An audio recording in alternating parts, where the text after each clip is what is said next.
My name is James Williams G. This is Combat Havoc number 2, and this is the last video that I'm going to make about my Mass Effect theory for this afternoon. I will do another one tonight when all these kids carry their ass the hell on home. Alright, so I'm coming to you from the basement where I'm washing my clothes and stuff, and now let me get back into it. Alright, so we're talking about Ryder, we're talking about the First Contact Wars, we're talking about how I hope this game isn't just a hype fest, and want some nunchucks. Didn't know how much room I had. Trying to get the goddamn light. Have had that happen before. You know. So as I was saying, you know, it would be great to find out what the hell the Ryder's deal is. Maybe they'll have a super backstory. And maybe, just maybe, he'll be real good at combat. You know, you never know. Woo, there's that. Yeah, I used to be a lot better with these things. You know, but yeah, you know, when you're watching Mass Effect, watching all these videos and all this hype stuff, you have to wonder, you know, how much is it hype? How much is it really gonna happen? You know, I'm liking the system and everything, and I'm hoping like hell that, you know, somewhere in during the mix of all of this, that I'm going to get a great game, like a really super spectacular, great game out of this thing. You know, I mean, when you watch all these Mass Effect videos, you know, you have to ask yourself, how much of this is hype? Or is it like me, everyone's just jazzed, chopping at the dick, hoping like hell they're going to get the greatest Mass Effect game? Since game 2 is my favorite, you know, I'm going to do some more theories to catch up with everyone else.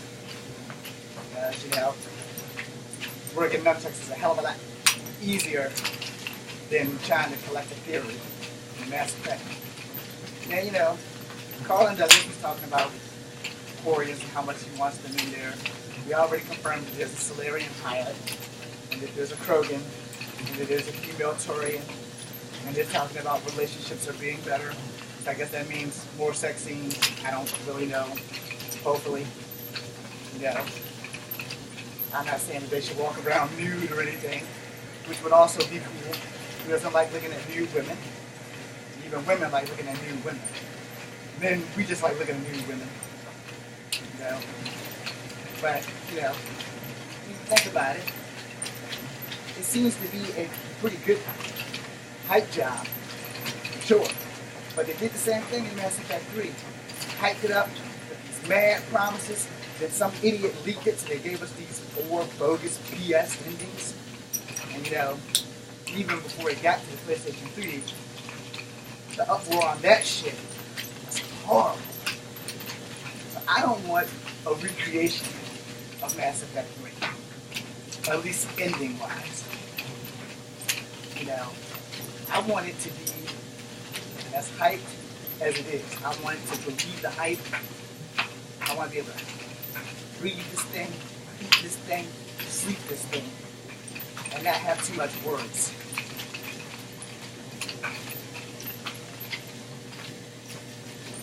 You know, but sometimes,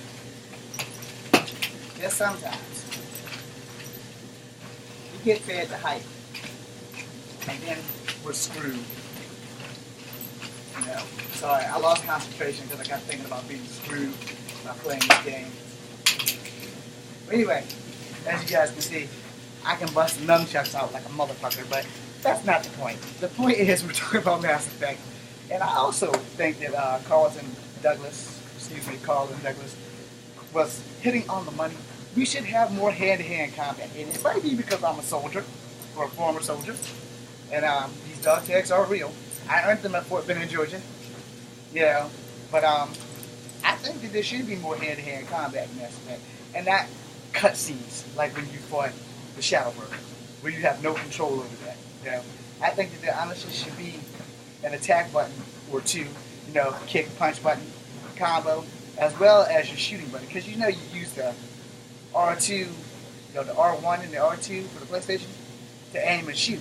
but you should be able to use the triangle, the X, and the circle for hand-to-hand combat, because that would be great.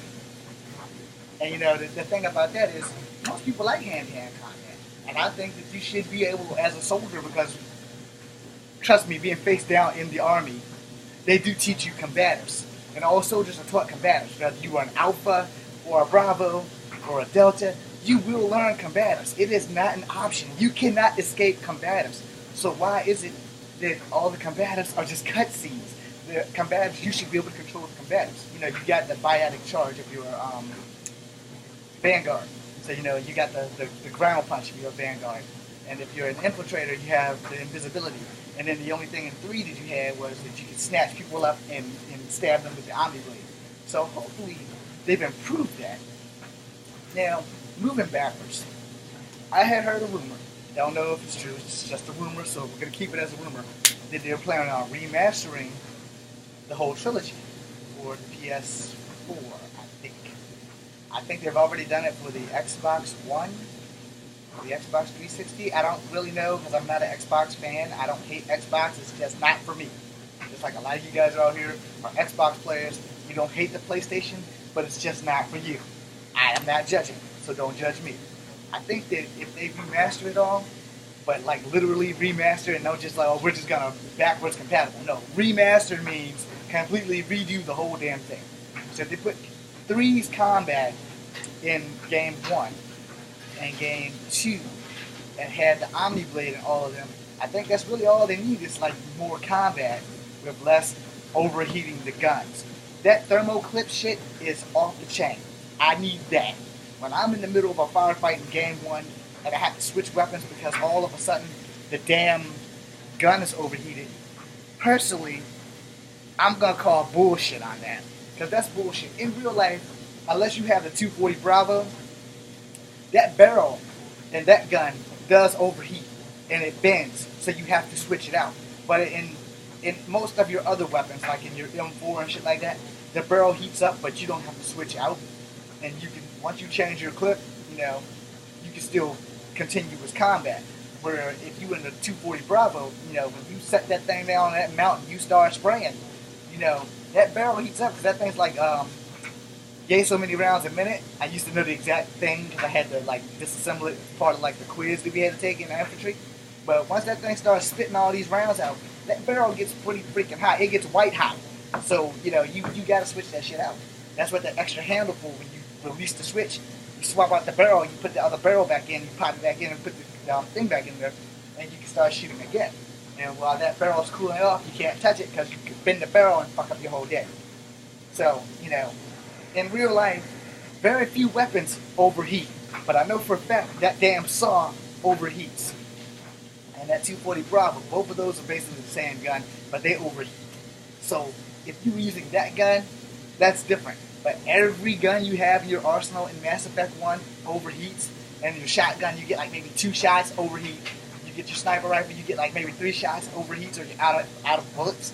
Where in Mass Effect 2, they solved that problem with that thermal clip. I like the thermal clip. Overheating of a weapon is bullshit. And in real life, the only 2 weapons that I personally know that overheats is 240 Bravo and the Saw. So, yeah, and you're not even using those. You're using actual futuristic weapons.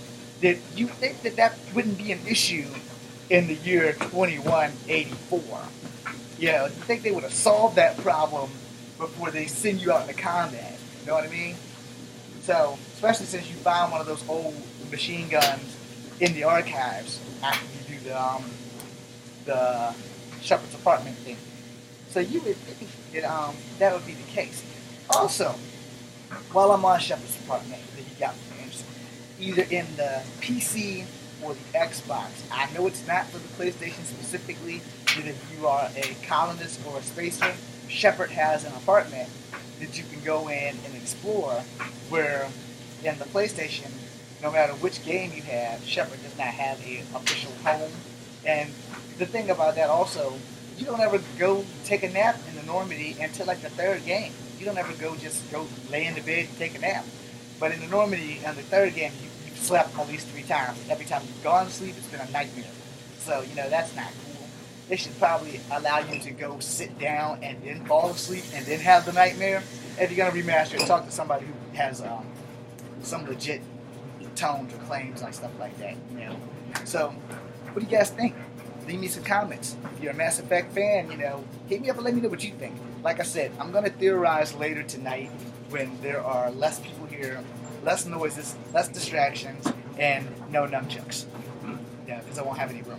But you know, instructional video will be coming up soon, so you know, be prepared for it. I'm James Williams G. This is Pappa number 2. This is 10 minutes and 50 some odd seconds of your life that you can't get back. It's probably 10 minutes and 40 seconds. I'm really not counting the counter. I'm James Williams G. This is Pappa number 2. Happy New Year. Be seeing you.